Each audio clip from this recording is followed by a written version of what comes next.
Federico Engels. Proteccionismo y librecambio 45. A phi y diagonal inversa es de 184,7 se celebró en Bruselas un congreso de librecambistas. Se trataba de una maniobra estratégica dentro de la campaña del librecambio que por aquel entonces mantenían los industriales ingleses. Victoriosos en su país, gracias a la derogación de las leyes cerealistas en 1846, decidieron pasar al continente y mantener allí la reivindicación de que se concediera a los productos industriales ingleses libre acceso a los mercados continentales, a cambio de permitir la libre importación del trigo del continente en Inglaterra. En la lista de oradores del Congreso figuraba Carlos Marx. Pero, como era de esperar, los organizadores se las arreglaron para que el Congreso clausurara sus sesiones sin que Marx pudiera hacer uso de la palabra. Marx vióse obligado a exponer lo que tenía que decir acerca del librecambio en la Sociedad Democrática de Bruselas, una asociación internacional de la que él era vicepresidente. En vista de que la cuestión del proteccionismo o el librecambio se halla actualmente a la orden del día en Norteamérica, se ha considerado conveniente publicar una edición en inglés del discurso de Marx y se me ha invitado a ponerle unas cuantas palabras a manera de prólogo.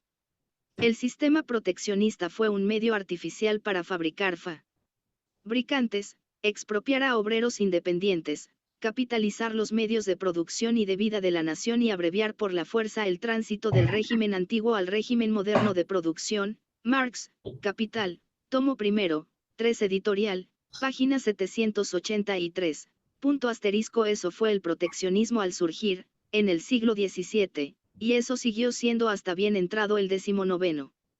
El sistema proteccionista constituía, entonces, la política normal de todos los países civilizados de la Europa occidental. Las únicas excepciones a esta regla eran los pequeños estados alemanes y los cantones suizos, y no precisamente porque el sistema les desagradara, sino porque desconfiaban de la posibilidad de aplicarlo dentro de un territorio tan pequeño como el suyo. A la sombra de esta protección arancelaria nació y se desarrolló en Inglaterra, en el último tercio del siglo XVIII, el sistema de la gran industria moderna, de la producción a base de maquinaria y fuerza de vapor. Y, como si no hubiera sido suficiente la protección arancelaria usual, vinieron las guerras libradas contra la Revolución Francesa, que ayudaron.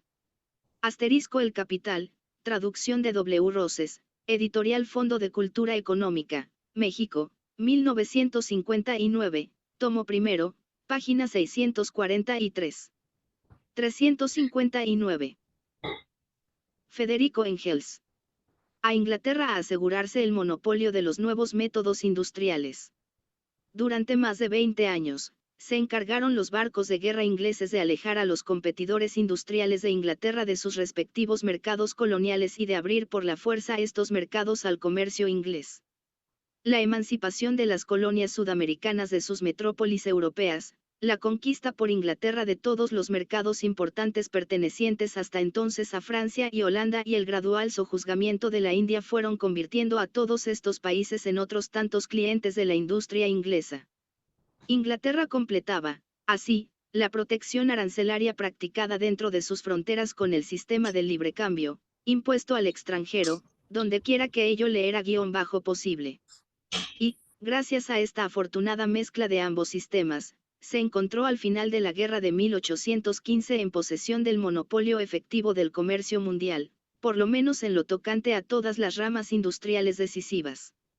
Este monopolio se desarrolló y consolidó durante los años de paz subsiguientes. La delantera que los ingleses habían tomado durante la guerra creció de año en año. Inglaterra parecía ir dejando atrás, cada vez más, a todos sus posibles rivales. En realidad, la exportación de productos industriales en cantidades cada vez mayores semejaba una cuestión de vida o muerte para Inglaterra. Solo dos obstáculos parecían alzarse en su camino: las prohibiciones de importación y los aranceles protectores de otros países y los aranceles sobre la importación de materias primas y productos alimenticios en Inglaterra. Así se hizo popular en la patria de John Bull la libertad de comercio predicada por la economía política clásica, por los fisiócratas franceses y sus secuaces ingleses, Adam Smith y Ricardo. La protección arancelaria en el interior del país era inoperante para los industriales que habían hecho batirse en retirada a todos sus competidores extranjeros y cuya existencia dependía plenamente de la continua expansión de sus exportaciones.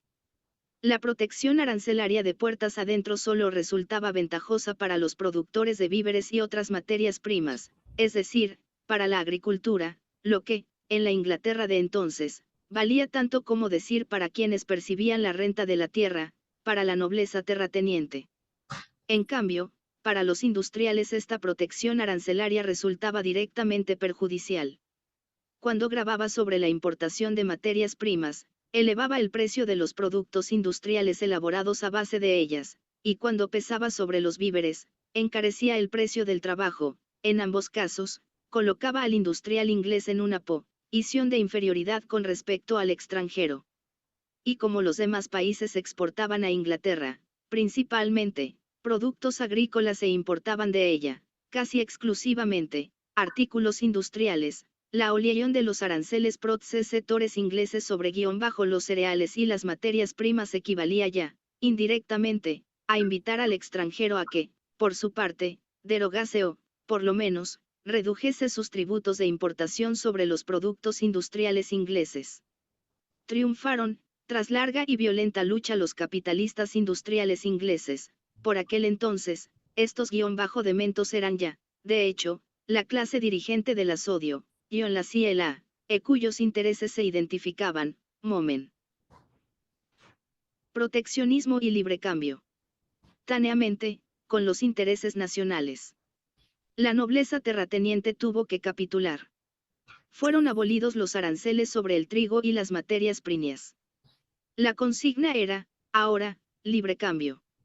La tarea inmediata de los industriales ingleses y de sus portavoces, los economistas políticos, era difundir por todas partes la fe en el Evangelio del libre cambio y crear así un mundo cuyo gran centro industrial fuese Inglaterra, en torno al cual todos los demás países quedaron reducidos al papel de un distrito industrial dependiente de él.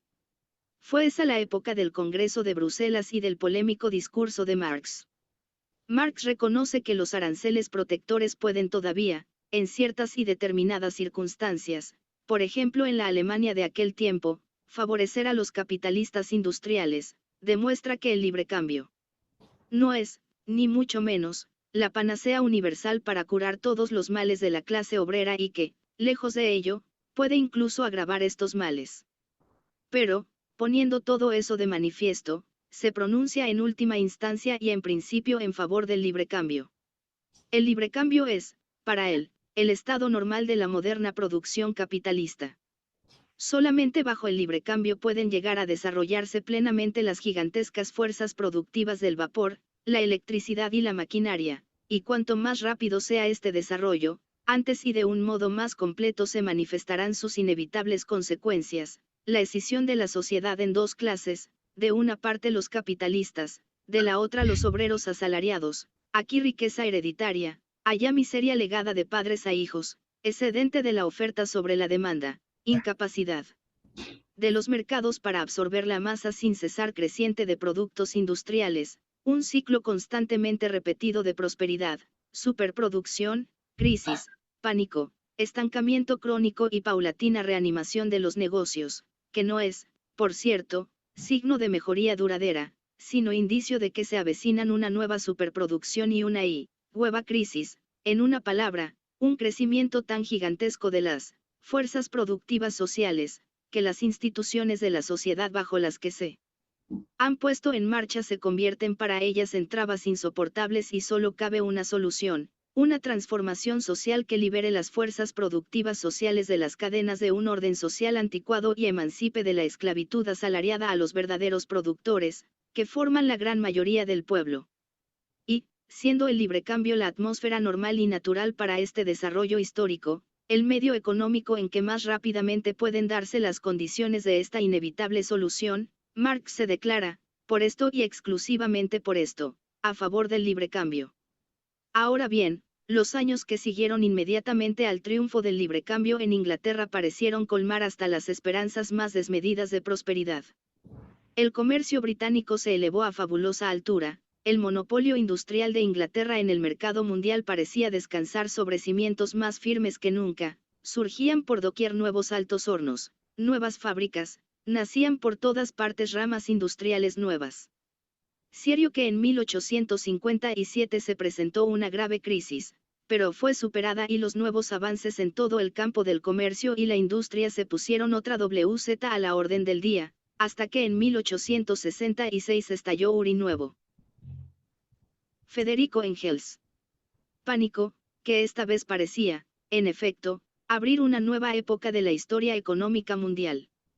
No cabe duda de que el insólito auge de la industria y el comercio de Inglaterra en los años 1848 a 1866 debíase, en gran parte, a la eliminación de los aranceles protectores sobre las materias primas y los artículos alimenticios. Pero no solamente a esto. A ello contribuyeron poderosamente también otros acontecimientos simultáneos.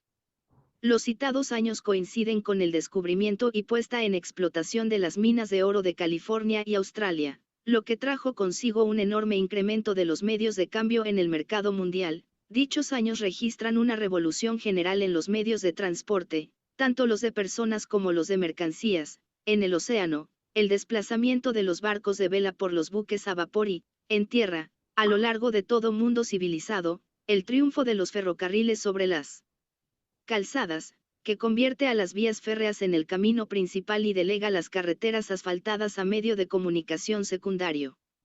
Nada tiene de extraño que, en circunstancias tan propicias, extendiese sus dominios la industria inglesa, movida por el vapor, a expensas de las industrias domésticas extranjeras, cuya fuerza motriz era el trabajo manual. Y, ante esto, ¿qué iban a hacer los demás países? Cruzarse de brazos y resignarse a verse degradados, así, al papel de simples apéndices agrarios de Inglaterra, taller del universo. Los demás países no hicieron eso, ni mucho menos. Francia llevaba casi 200 años respaldando a su industria con una verdadera muralla china de aranceles protectores y prohibiciones de importación, adquiriendo en el ramo de todos los artículos de lujo y de buen gusto una superioridad que Inglaterra no intentaba siquiera discutir. Suiza, bajo un régimen de completo librecambio, poseía una industria relativamente importante, a la que la competencia inglesa no podía ni tocar. Alemania, con tarifas mucho más liberales que las de cualquier otro gran país continental, desarrolló su industria relativamente más aprisa que la propia Inglaterra. Por último, Norteamérica se había visto, de pronto, empujada por la Guerra Civil de 1861, obligada a atenerse a sus propios recursos, tenía que hacer frente a una repentina demanda de productos industriales de todas clases y solo podía hacerlo creando una industria interior propia. La demanda de guerra cesó al terminar esta, pero la nueva industria estaba allí y tenía que dar batalla a la competencia de los ingleses. Y la guerra había hecho madurar en los Estados Unidos la conciencia de que un pueblo de 35 millones, capaz de duplicar su censo de población en 40 años a lo sumo, dotado de fuentes auxiliares casi ilimitadas y de todas clases y rodeado de vecinos que, durante años, se mantenían apegados esencialmente a la agricultura, de que este pueblo tenía el destino manifiesto de hacerse independiente de las industrias extranjeras en cuanto a sus artículos de principal consumo, lo mismo en la paz que en la guerra. Y así fue como los Estados Unidos implantaron los aranceles protectores. Hace aproximadamente 15 años viajé en el mismo vagón de tren con un inteligente hombre de negocios de Glasgow, que se interesaba especialmente por el hierro. La conversación recayó sobre Norteamérica. Mi compañero de viaje sacó a relucir los archiconocidos tópicos librecambis. Proteccionismo y librecambio. No era inconcebible, me dijo, que gentes de negocios tan expertas como los norteamericanos pagaran un tributo a los dueños de sus altos hornos y a sus industriales, cuando por el mismo precio podrían recibir de Inglaterra los mismos artículos u otros mejores. Y venían luego los ejemplos de cómo los norteamericanos se imponían a sí mismos gabelas fabulosamente altas con la única finalidad de enriquecer a 2 o 3 avariciosos dueños de altos hornos. Sin embargo, intervine yo, la cosa puede verse también por otro lado. Como usted sabe, en materia de carbón, fuerza hidráulica, yacimientos de hierro y otros minerales, productos alimenticios baratos y otras materias primas, los Estados Unidos disponen de recursos y ventajas que nada tienen que envidiar a ningún país europeo y que solo podrán desarrollarse en su plenitud cuando Norteamérica sea un país industrial. Reconocerá usted también que un gran pueblo como él norteamericano no se va a dedicar eternamente a la agricultura como su única ocupación, pues ello sería condenarlo a la eterna barbarie y a la sumisión perpetua. Hoy en día, ningún gran pueblo puede subsistir sin una industria propia. Pues bien, si los Estados Unidos han de convertirse en un país industrial, y no cabe duda de que cuentan con todas las posibilidades para alcanzar y, más aún, para batir en este terreno a sus competidores, solo tiene ante sí dos caminos, o librar, en régimen de libre cambio, digamos durante 50 años, una lucha de competencia extraordinariamente costosa contra la industria inglesa, que le lleva 100 años de delantera, o, recurriendo a los aranceles protectores, eliminar la competencia de los ingleses. Por espacio, supongamos, de 25 años, con la casi absoluta certeza de que, al cabo de ese tiempo, la industria norteamericana conquistará un puesto en el mercado mundial abierto. ¿Cuál de estos dos caminos es el más corto y el más barato? Eso es lo que se trata de saber. Si viaja usted de Glasgow a Londres, puede tomar el tren Tortuga legalmente prescrito, el Parliamentary Train, pagando a razón de un penique la milla y recorriendo 12 millas a la hora, pero seguramente que no lo hará, para no perder su tiempo, sino que tomará el tren expreso, aunque tenga que pagar 2 peniques por milla, con tal de viajar a 40 millas la hora. Pues bien, los norteamericanos prefieren viajar con billete de expreso, para llegar mucho antes a su destino. El librecambista escocés me escuchó sin replicar ni una palabra. Siendo el sistema proteccionista un medio artificial para fabricar fabricantes, no solo puede parecerle útil y conveniente a una clase capitalista semidesarrollada, en lucha todavía contra el feudalismo, puede también ayudar e impulsar a la clase capitalista ascensional en un país como los Estados Unidos, que no ha llegado a conocer el feudalismo, pero que se halla en la fase de desarrollo en que se plantea como una necesidad el paso de la agricultura a la industria. Norteamérica, situada ante esta alternativa, optó por los aranceles protectores. Desde aquella decisión han pasado ya, más o menos, los 25 años de que yo hablaba a mi compañero de viaje, y, si no me equivoco, el sistema proteccionista ha dado ya, en aquel país, los frutos que de él podían esperarse y puede ser abandonado como superfluo. Así es como yo pienso, desde tiempo atrás. Hacía unos 2 años, Federico Engels. Dije a un proteccionista norteamericano, si los Estados Unidos implantan el librecambio, estoy convencido de que Inglaterra será batida en el mercado mundial en plazo de 10 años. El sistema proteccionista es, en el mejor de los casos, una tuerca sin fin, y nunca se sabe cuándo se ha llegado al final. Protegiendo a una rama de negocios, perjudicamos directa o indirectamente a todas las demás, razón por la cual tenemos que extender también a ellas la protección, pero, al hacerlo, dañamos, a su vez, a la industria primeramente protegida, que tendrá derecho a pedirnos que la indemnicemos, y esta indemnización repercutirá, una vez más, sobre todas las demás ramas de negocios y las pondrá en el caso de reclamar nuevas reparaciones, y así hasta el infinito. En este respecto, nos brindan los Estados Unidos un ejemplo palpable de cómo se puede matar una industria importante a fuerza de aranceles protectores. El total de importaciones y exportaciones de los estados por mar ascendía en 1856 a $641.604.850. De esta suma, C9 respondía a los buques norteamericanos el 75.2% y a los extranjeros solamente el 24.8% de la carga.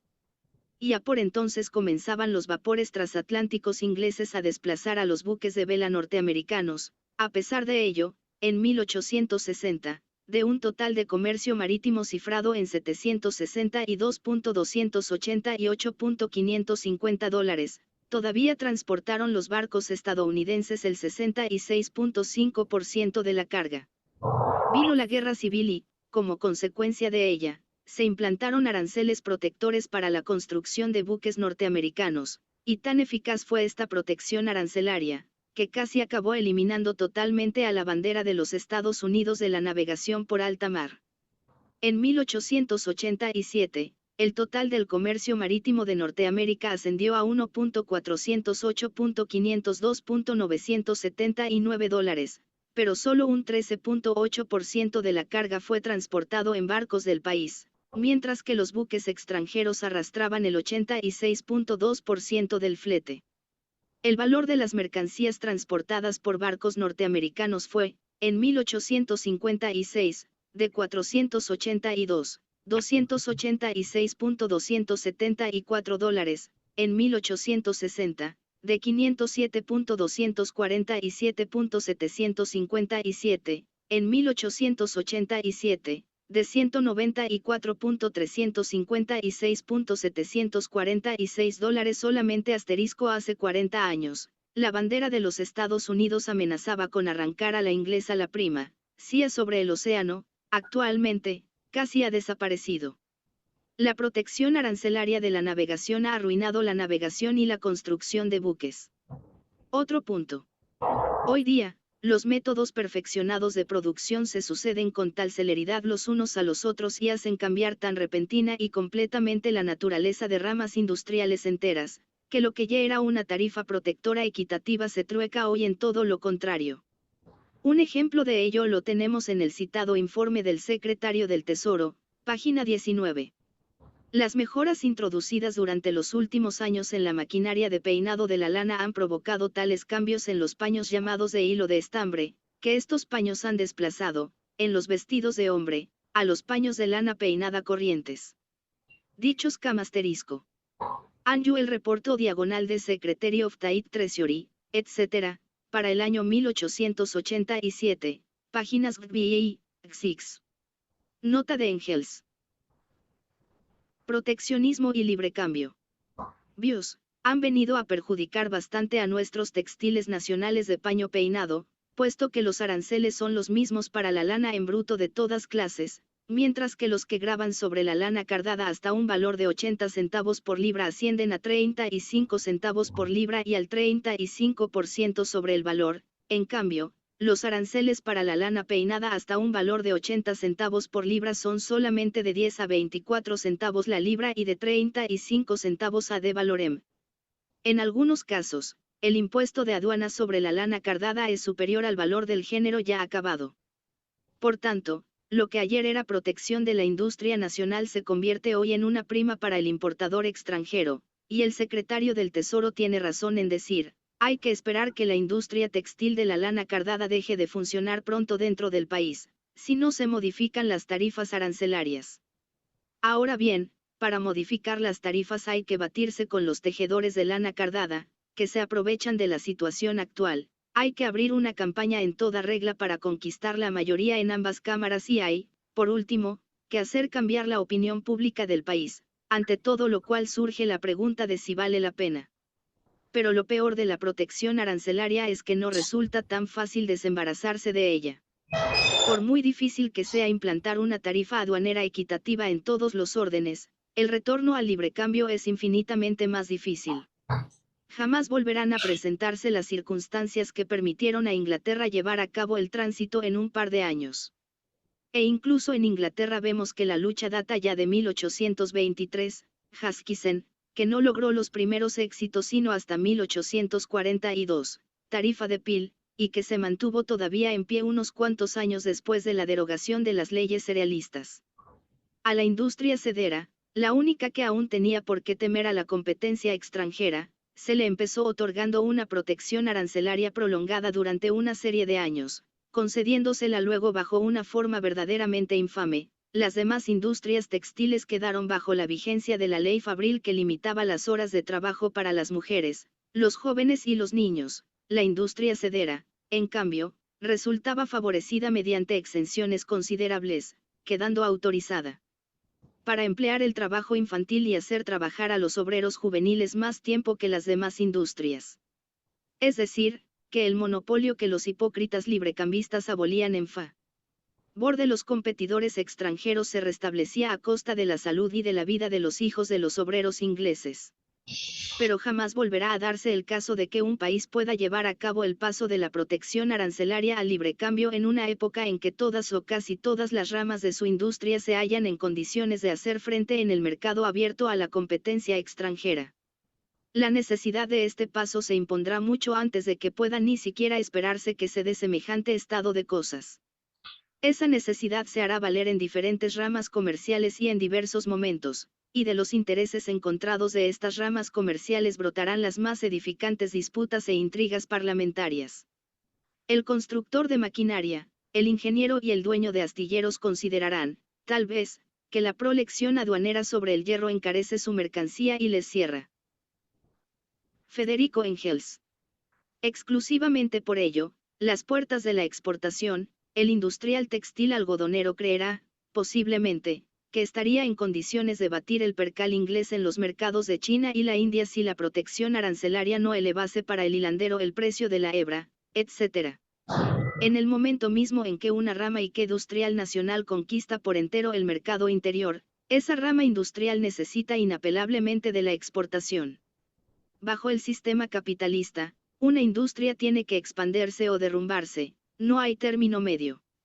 No puede permanecer estacionaria, si tropieza con obstáculos para su expansión, eso es ya el comienzo de la ruina. El progreso de los inventos mecánicos y químicos deja constantemente ociosa una masa de trabajo humano, al paso que incrementa y concentra más rápidamente todavía el capital. De este modo, crea en toda industria estancada un exceso de obreros y de capital, que no encuentran acomodo en ninguna otra parte, por la sencilla razón de que el mismo proceso se desarrolla simultáneamente en todas las otras ramas industriales.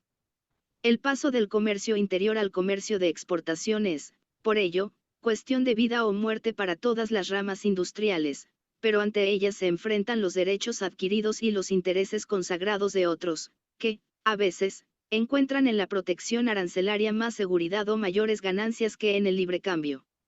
Y se entabla, así, una lucha larga y tenaz entre librecambistas y proteccionistas, lucha cuya dirección no tarda en pasar de manos de los directamente interesados a manos de los políticos profesionales, de los encargados de tirar de los hilos a los partidos políticos tradicionales, interesados no tanto en que el problema se resuelva como en que se mantenga en pie todo el tiempo que sea posible, pues al cabo de una pérdida interminable de tiempo, dinero y energías, suele quedar abierto el camino para una serie de componendas a favor de un lado o del otro, componendas que, en su conjunto, van impulsando lentamente el librecambio, a no ser que, entre tanto, la protección arancelaria consiga hacerse de todo punto insoportable para la nación, como muy bien podría ocurrir en los Estados Unidos.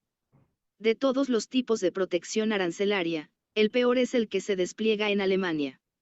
También este país experimentó a raíz del año 1815 la necesidad de un rápido desarrollo industrial. La primera condición para ello era crear un mercado interior mediante la eliminación, uno de las innumerables líneas aduaneras y de las leyes fiscales de cada uno de los pequeños estados de por sí, en una palabra, mediante la instauración de una liga aduanera alemana. Esta solo era viable a base de unas tarifas liberales, orientadas más bien hacia fines de tributación que hacia una protección industrial. Solo bajo esta condición se habría movido a los pequeños estados a incorporarse a esa liga. De este modo, la nueva tarifa aduanera de la liga, aunque protegiera en mínima medida a ciertas industrias, era, al implantarse, un verdadero modelo de librecambio, y siguió siéndolo, aunque la mayoría de los industriales alemanes levantaron el grito, demandando protección arancelaria. Y, sin embargo, bajo el régimen de esta tarifa extraordinariamente liberal y a pesar de la implacable opresión que para las industrias domésticas alemanas, basadas en el trabajo manual, suponía la competencia de la gran industria inglesa. Proteccionismo y librecambio 367. También en Alemania se llevó a cabo, poco a poco, y casi ha llegado ya a su término, el paso del trabajo manual a la maquinaria. Y en la misma medida se operó el tránsito de Alemania de la agricultura a la industria, proceso estimulado, además, a partir de 1866, por los acontecimientos políticos, la instauración de un fuerte gobierno central y de un parlamento del Reich, que garantizaba una legislación industrial uniforme, la implantación de una moneda general y de los mismos pesos y medidas y, por último, la oleada de los 1.000 millones de los franceses. Así se explica que, en 1874, el volumen global del comercio alemán en el mercado mundial solo fuera inferior al de Inglaterra y que Alemania empleara en la industria y el transporte mayor cantidad de fuerza de vapor que cualquier otro país europeo continental. Venía a demostrarse, de este modo, que también ahora, pese a la enorme delantera de la industria inglesa, puede un gran país elevarse al plano de una competencia victoriosa con Inglaterra. En estas condiciones cambia de pronto el frente, en el preciso momento en que el librecambio parecía ser una necesidad para Alemania, esta implantó los aranceles protectores. Fue, evidentemente, algo absurdo, pero que admite explicación. Mientras Alemania exportaba trigo, todos los terratenientes y todos los armadores de buques eran entusiastas librecambistas.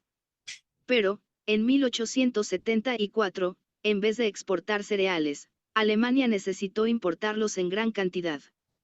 Por los mismos días aproximadamente, comenzó Norteamérica a inundar a Europa de trigo barato, a donde quiera que llegaba este grano mermaba los ingresos en dinero suministrado por la tierra y, consiguientemente, la renta del suelo. A partir de entonces, la propiedad territorial de toda Europa levantó el grito reclamando protección arancelaria.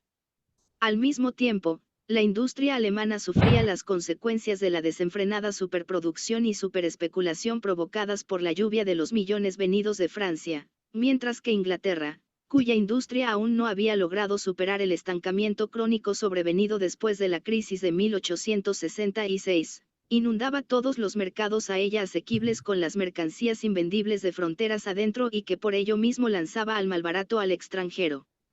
Por tanto, aunque la industria alemana se hallaba atenida, esencialmente, a la exportación, los industriales vieron ahora en los aranceles protectores un medio para asegurar de un modo exclusivo el mercado interior. Ahora bien, el gobierno, por su parte, se sintió muy satisfecho de poder aprovecharse de esta circunstancia en beneficio de la nobleza terrateniente, concediendo aranceles protectores a ambos sectores, los terratenientes y los industriales. En 1878 se implantó una alta tarifa protectora, que regía tanto para los productos agrícolas como para los industriales. Ello trajo como consecuencia el que, desde entonces, la exportación de los productos industriales de Alemania fuese directamente subvencionada por el bolsillo del consumidor interior. ¿En cuántos casos les era? Asterisco comercio total, sumando importaciones y exportaciones, en 1874, en millones de marcos, Gran Bretaña, 13.380, Alemania, 9.300, Francia, 6.600, Estados Unidos, 4.980, Calv, Statistic, 1 editorial, Leipzig, 1873, página 790. Nota de Engels. Federico Engels. Posible, los industriales formaban cárteles para regular el comercio exterior y la misma producción. La producción siderúrgica alemana está en manos de unas cuantas empresas, en su mayoría sociedades anónimas, que entre todas producen, sobre poco más o menos, 4 veces más hierro del que por término medio necesita el país. Para evitar una estéril competencia mutua, estas empresas han formado un consorcio, encargado de distribuir entre ellas todos los pedidos extranjeros y de señalar en cada caso la empresa llamada a hacer la oferta real. Hace algunos años, este consorcio había llegado, incluso, a concertar un convenio con los propietarios ingleses de Altos Hornos, convenio que, sin embargo, se vino por tierra. También las minas de carbón de hulla de Westfalia, que producen hacia 30 millones de toneladas al año, han formado un cártel para regular los precios de las ofertas y la propia producción. En general, todo industrial alemán afirma que la única finalidad de la protección arancelaria consiste en permitirle resarcirse en el mercado interior de los precios ruinosos que tiene que aceptar en el extranjero. Pero no es esto todo. A costa de este absurdo sistema de protección industrial, los capitalistas industriales han aceptado un monopolio todavía más absurdo, que ha mantenido en pie la propiedad territorial. No solo se imponen sobre los productos agrícolas elevados aranceles de importación, aumentados además sin cesar, sino que ciertas industrias rurales explotadas en sus fincas por los señores hacendados son directamente subsidiadas por el erario. La industria del azúcar de remolacha, además de estar protegida, percibe sumas enormes en forma de primas de exportación. Alguien que tiene razones para saberlo opina que, si se arrojara al mar todo el azúcar que se exporta, los fabricantes seguirían haciendo un buen negocio con la prima de exportación. Del mismo modo, los destiladores de aguardiente de patata reciben, gracias a la nueva legislación, un regalo de no menos de 36 millones de marcos anuales, que salen de los bolsillos del contribuyente. Y, como casi todos los grandes terratenientes del nordeste de Alemania son fabricantes de azúcar de remolacha o destiladores de aguardiente de patata, o ambas cosas a la vez, Nad-A tiene de extraño que el mundo se vea inundado de sus productos. Esta política, que sería ruinosa en cualquier situación, lo es doblemente para un país cuya industria encuentra salida en los mercados neutrales gracias, principalmente, a la baratura del trabajo. Incluso en los mejores tiempos, los salarios abonados en Alemania se mantienen rozando intolerablemente con el nivel del hambre, gracias al rápido incremento del censo de población, a despecho del elevado índice de la inmigración. Pero la carestía de todos los víveres, impuesta por los aranceles protectores, presiona la subida de los salarios. Llegado ese momento, el industrial alemán no estará ya en condiciones, como actualmente ocurre con demasiada frecuencia, de resarcirse de los precios ruinosos de sus mercancías mediante una deducción del salario normal de sus obreros, y perderá su capacidad de competencia. En Alemania, los aranceles protectores matan la gallina de los huevos de oro. También Francia es uno relaí consecuencias de la protección arancelaria. Aquí, el sistema proteccionista, a fuerza de imperar sin discusión durante 200 años, se ha ido casi en parte integrante de la vida de proteccionismo y librecambio. La nación, no obstante, es una rémora cada vez mayor. La gran industria impone constantemente cambios en los métodos de producción, pero los aranceles protectores se interponen en el camino. El forro del terciopelo de seda se hace, actualmente, de hebra fina de algodón, pues bien, el fabricante francés tiene que pagar el impuesto aduanero por este género o, si no lo hace, someterse a interminables trámites y engorros burocráticos, que contrarrestan y anulan. En la práctica la admission temporaire asterisco otorgada, y así se explica que los fabricantes de Krefeld puedan competir eficazmente, porque en esa plaza sigue siendo aún ajo el arancel de aduana sobre la hebra fina de algodón. Las exportaciones francesas, como ya hemos dicho, consisten principalmente en artículos de lujo, en las que decide el gusto francés, que hasta ahora marcha a la cabeza, pero los principales consumidores de estos artículos son, hoy en día, en todas partes, los modernos arribistas del capitalismo, carentes de cultura y de buen gusto, que se contentan con burdas y baratas imitaciones alemanas o inglesas y que, con harta frecuencia, compran estos artículos imitados a precios fabulosos, creyéndolos legítimos franceses. El mercado para los artículos especiales que no pueden fabricarse fuera de Francia va restringiéndose cada vez más. La exportación de productos industriales franceses se defiende a duras penas y no puede tardar en descender, pues ¿qué nuevos artículos puede Francia exportar, en sustitución de aquellos cuya exportación va desapareciendo? Lo único que puede salvar o remediar la situación, en Francia, es el paso audaz al régimen del librecambio, que saque a los industriales franceses de la atmósfera de invernadero a que están acostumbrados y los obligue a respirar al aire libre de la competencia abierta. Lo cierto es que todo el comercio francés se habría derrumbado ya si no lo hubiese apuntalado del paso débil e inseguro hacia el librecambio que representó el Tratado de Camden en el año 1860-46, pero sus efectos, a estas alturas, ya casi se han esfumado y hace falta dar al país una dosis más fuerte de este tónico. Apenas vale la pena hablar de Rusia. En este país, la tarifa aduanera protectora, cuyos aranceles deben pagarse en oro, y no en moneda depreciada nacional, sirve ante todo para suministrar al indigente gobierno el dinero contante y sonante del que, desgraciadamente para él, no puede prescindir en sus relaciones con los acreedores extranjeros. El día en que esta tarifa cumpla la función protectora que le está asignada y cierre el paso a toda mercancía extranjera sin excepción, aquel día dará en quiebra el gobierno ruso.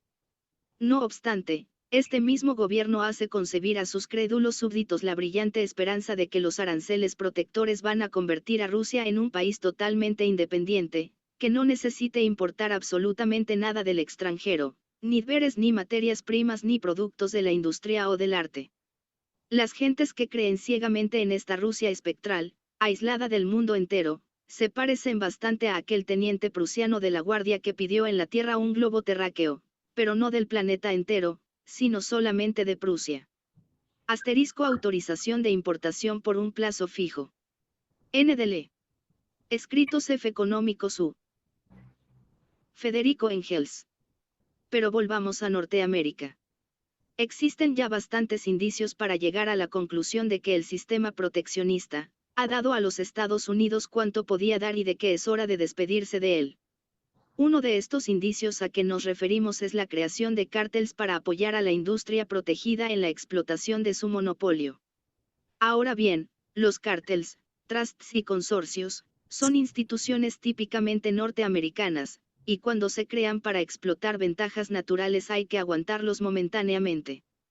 La transformación de la producción de petróleo mineral de Pensilvania en un monopolio de la Standard Oil Company es un procedimiento perfectamente en consonancia con las reglas de la producción capitalista. Pero no sería lo mismo, ni mucho menos, el que los fabricantes de azúcar tratasen de convertir en un monopolio contra los consumidores nacionales, es decir, contra la misma nación que les otorga los aranceles protectores, la protección que la nación les concede. No obstante, los grandes fabricantes de azúcar han creado, en efecto, un cártel que no persigue otra finalidad. Y el cártel del azúcar no es el único de su género. La creación de cárteles de este tipo en las industrias protegidas es el más seguro indicio de que la protección arancelaria no tiene ya razón de ser y ha cambiado de carácter, que ya no protege al industrial contra el importador extranjero, sino contra el consumidor nacional, que, en esta tama por lo menos, el proteccionismo ha fabricado ya bastantes fabricantes, y hasta es posible que más de la cuenta, que el dinero que la protección arancelaria regala a estos fabricantes es dinero tirado a la calle, ni más ni menos que en Alemania.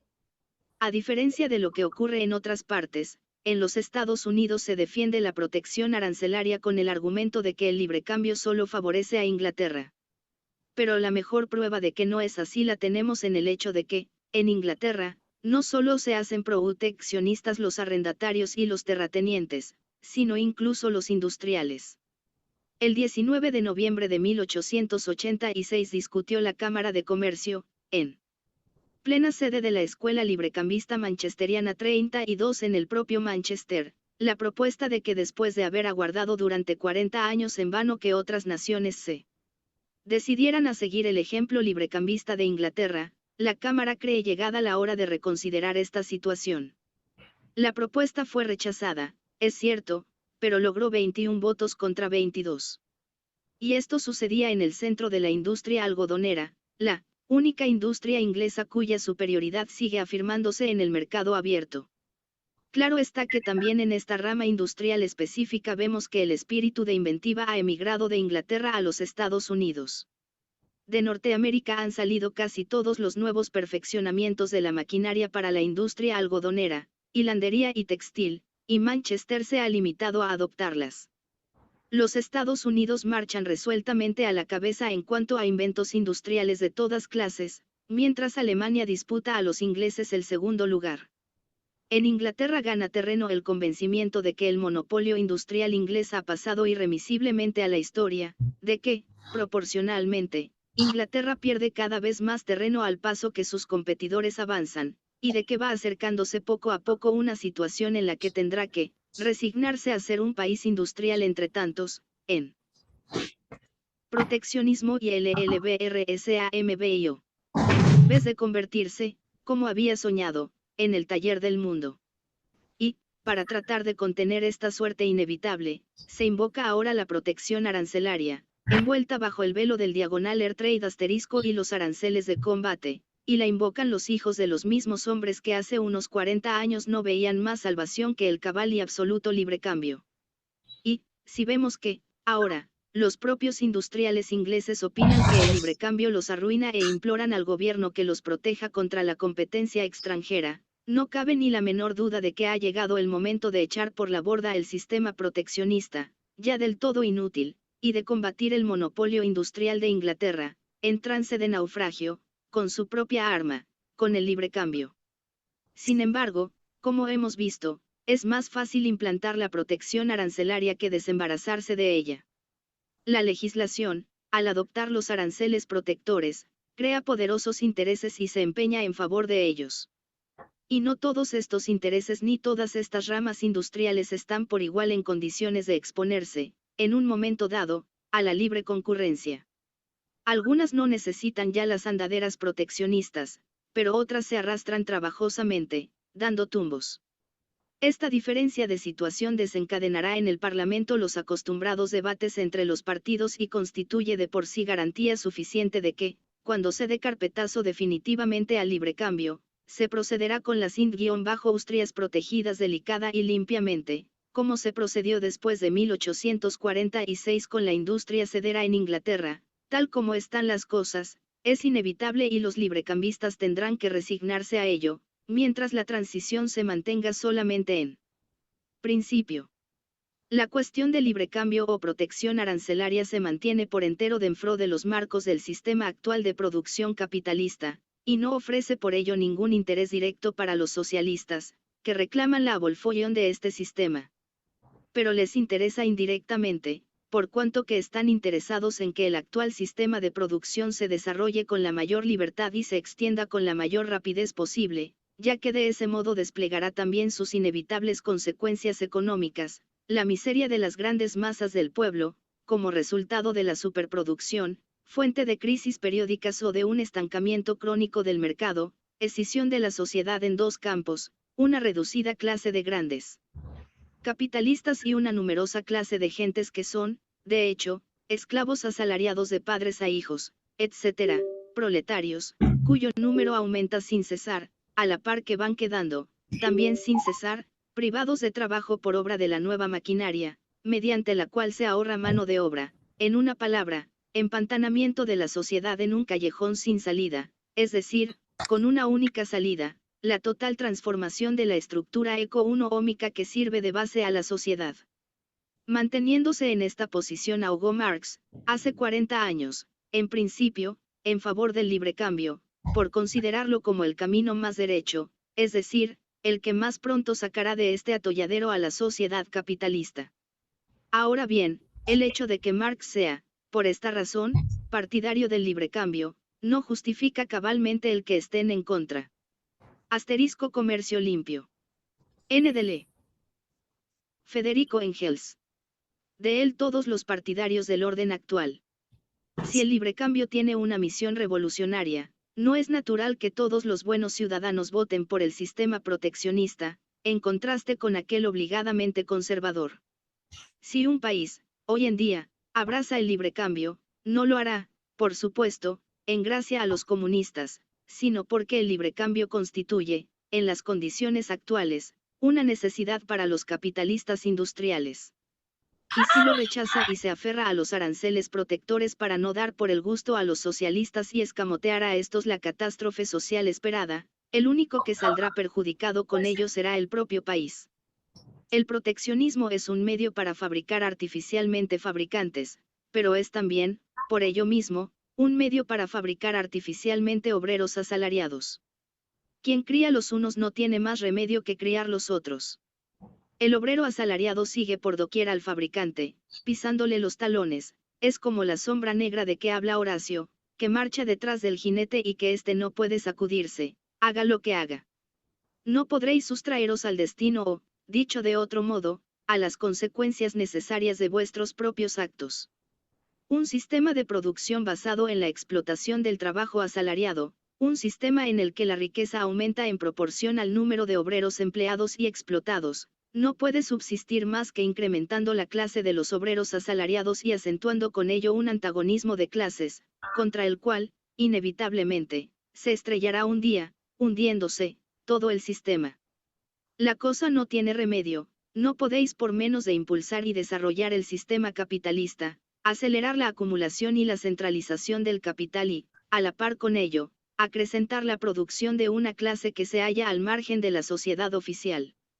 Y el que para ello sigáis el camino del proteccionismo o abracéis el del librecambio, no cambiará en lo más mínimo el resultado y, además, alargará muy poco el plazo de que disponéis hasta la hora del desenlace. Mucho antes de esa hora, la protección arancelaria se habrá convertido en un grillete insoportable para cualquier país que aspire, con perspectivas de éxito, a ocupar una posición independiente en el mercado mundial. Prólogo a la edición norteamericana del folleto titulado Carlos Marx, Discurso sobre el problema del librecambio, Nueva York, 1888. Traducido de la versión alemana de F. Engels, Die Neue Zeit, año B 1888, páginas 289 a 299. Notas. 1. El esbozo para una crítica de la economía política apareció en los Deutsche Französische Arbucher, Anales franco-alemanes, dirigidos por Marx y Edita. 2. Por Elia Moldruge. De esta revista solo llegó a publicarse un cuaderno doble. En París, febrero de 1844. El ensayo de Engels, correspondiente al periodo de su juventud, suministró a Marx importantes sugestiones para su estudio de la economía política. En el prólogo a su obra Contribución a la crítica de la economía política, Marx lo considera como un genial esbozo de crítica de las categorías económicas. Su autor, Engels, en una carta sin fecha, escrita en 1871 y dirigida a G.U.I. Yermolinecht, dice de este artículo que está completamente anticuado y lleno de inexactitudes, pero tiene una importancia considerable para quien se proponga investigar los orígenes de la crítica marxista de la economía burguesa. 2. Espiritualismo abstracto es una tendencia idealista de la filosofía, que atribuye la realidad a un origen espiritual, divino. Esta corriente filosófica se extendió por Europa a comienzos del siglo XVII y era un arma ideológica manejada por las clases feudales entonces dominantes para combatir las ideas burguesas de la Ilustración. 8. Materialismo abstracto, materialismo mecanicista, metafísico, que trata de explicarse todos los cambios ajas de las leyes de la mecánica. 4. Contrato social, se alude a la teoría a que Rousseau dio ese nombre, en 1762, en su aspiración por fundamentar los principios del derecho político, de la libertad y la igualdad de todos, como haz de un Estado racional. El postulado del contrato social envolvía, en realidad, la reivindicación de la República Democrática burguesa. 6. Anti-Corn League, Liga en contra de las leyes cerealistas, asociación librecambista de industriales ingleses fundada en Manchester, en 1838, por Camden, con la mira de combatir las leyes sobre el trigo. Estas leyes, que imponían elevados aranceles protectores a la importación de cereales, trataban de favorecer, sobre todo, los intereses de la aristocracia terrateniente inglesa. Estaban interesados en la derogación de dichas leyes, principalmente, los industriales ingleses, que esperaban que bajara el precio del trigo para poder reducir los salarios de los obreros e incrementar, así, la venta de sus productos. Véase acerca de esto el artículo de Engels titulado La teoría del salario de la Liga Anticerealista, página 302. En 1846 se vio el gobierno inglés obligado a derogar las leyes arancelarias sobre el trigo. La Liga se disolvió 3 años más tarde, en 1849. 6. Máquinas de War. Entre 1738 y 1835 se inventaron en Inglaterra varios mecanismos importantes dirigidos a la mecanización de la hilandería y que estaban llamados a tener una gran importancia para el desarrollo del capitalismo. En 1764 apareció la máquina llamada Jenny, inventada por James Hargreaves. En 1789, la llamada máquina mule o mule a mano de Samuel Crampton. En 1825, la mule movida por sí misma o el selfactor, mecanismo dotado de propio movimiento, o sea la máquina automática de hilar, inventada por Richard Roberts. 1. Manuscritos económico-filosóficos de 1844, de Marx. La traducción de este trabajo se basa en la versión alemana obtenida en la sección 1. Tomo 111, de la GESAM. 373. 374 notas. Tausgabe, edición de obras completas, de Marx Engels, cotejada con la última edición rusa del Instituto de Marxismo-Leninismo, de Moscú, que figura en la obra. C. Marx y F. Engels, Israelny Proesi, y Edeni, algunos trabajos juveniles, 1956. Se trata de un borrador del primer estudio económico de Marx, que ha llegado a nosotros incompleto y en el que el autor comienza a aguzar las armas de su crítica de la economía política y el sistema económico burgueses. El título con que aquí figura este trabajo, Manuscritos económico-filosóficos de 1844, procede del Instituto de Marxismo-Leninismo, en su citada edición. Los manuscritos que integran el trabajo son 3. El primero y más amplio de todos tiene carácter preparatorio. Las observaciones y conclusiones de Marx se entrelazan, aquí, con pasajes procedentes de economistas burgueses y pequeño burgueses. Del segundo manuscrito solo se han conservado las 4 últimas páginas. En el tercer manuscrito encontramos observaciones complementarias a las páginas perdidas. Del segundo, se tocan en ellas temas tales como la propiedad privada y el trabajo, la propiedad privada y el comunismo y el poder del dinero en la sociedad burguesa. La parte final, que versa sobre el análisis crítico de la dialéctica de Hegel y de la filosofía hegeliana en general, fue incluido como apéndice en nuestra edición de la obra de C. Marx y F. Engels, La Sagrada Familia R. Otros escritos, Editorial Grijalbo, México, 1958 y. En los 3 manuscritos, vemos cómo el autor hace hincapié en los conceptos de enajenación del trabajo y enajenación del obrero en la sociedad capitalista. Esta categoría de enajenación ocupa un lugar descollante en la filosofía de Hegel y, especialmente, en la crítica filosófica de la religión por Feuerbach. Pero se trata de conceptos sustancialmente distintos. Hegel habla de la enajenación de la autoconciencia. Y Feuerbach se refiere a la enajenación del hombre abstracto, enfocado fuera de la historia y al margen de la sociedad de clases. Marx, en cambio, se centra en la enajenación del obrero, con lo que infunde a este concepto un contenido totalmente nuevo, económico, histórico y de clase. Expresa, bajo este nombre, el trabajo forzado, no voluntario, que el obrero rinde para el capitalista, la apropiación por este del producto del trabajo del obrero y la privación del obrero de los medios de producción, que se hallan en poder del capitalista, el cual se enfrenta, por ello, al obrero como un poder extraño, enajenador, esclavizador. En estos apuntes, bajo una terminología que no es aún la que habrá de adoptar más tarde su doctrina, Marx se acerca ya mucho a una síntesis de los rasgos característicos de la explotación capitalista. Al criticar a los economistas burgueses desde el punto de vista del socialismo, Marx muestra y subraya, aquí, la mutua antítesis hostil de trabajo y capital. Y señala 11. Que cuanto mayor es la riqueza que el trabajador produce, bajo el capitalismo, más se empobrece él, que el verdadero proceso del desarrollo económico de la sociedad capitalista lleva, inevitablemente, a la revolución y plantea el gran problema de la emancipación de los obreros, que entraña, según él mismo asienta, la emancipación humana universal. Cuando habla de la enajenación del trabajo, insiste en que se trata de la vida real y efectiva y en que la lucha para superar esta enajenación no es un debate filosófico, abstracto, sino una batalla revolucionaria práctica, que se propone como meta la reestructuración de toda la sociedad.